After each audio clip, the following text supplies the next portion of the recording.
এর কেন্দ্রবিন্দু হলো কৈলাস পর্বত, যা এক রহস্যময় স্থান।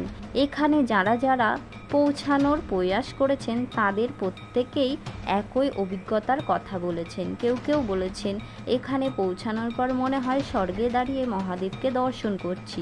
তো আসুন বন্ধুরা, সময় নষ্ট না করে আমরা জেনে নিই ওই রিপোর্টগুলি সম্পর্কে, যেগুলি শোনার পর কৈলাস পর্বতে থাকা অদৃশ্য শক্তির ওপর আপনার বিশ্বাস বহুগুণ বেড়ে যাবে।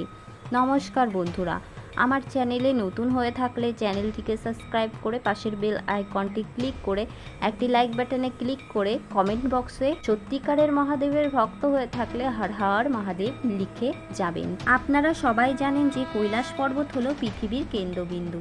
এর একদিকে রয়েছে উত্তর ধ্রুব এবং অপর দিকে রয়েছে দক্ষিণ ধ্রুব। এখানে এখনও একটি কেন্দ্র রয়েছে। বিজ্ঞানীরা কৈলাস পর্বতের উপর অনেকবার রিসার্চ করেছেন। তাদের মধ্যে ধারণা এখানে অদ্বেন যে পৃথিবীর কেন্দ্রবিন্দু হলো কৈলাস পর্বত, যা এক রহস্যময় স্থান।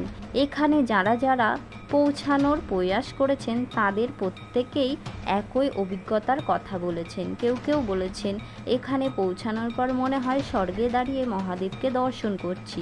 তো আসুন বন্ধুরা, সময় নষ্ট না করে আমরা জেনে নিই ওই রিপোর্টগুলি সম্পর্কে, যেগুলি শোনার পর কৈলাস পর্বতে থাকা অদৃশ্য শক্তির ওপর আপনার বিশ্বাস বহুগুণ বেড়ে যাবে।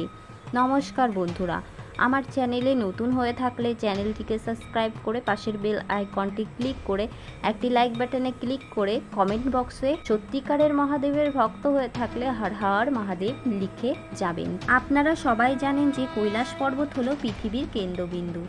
এর একদিকে রয়েছে উত্তর ধ্রুব এবং অপর দিকে রয়েছে দক্ষিণ ধ্রুব।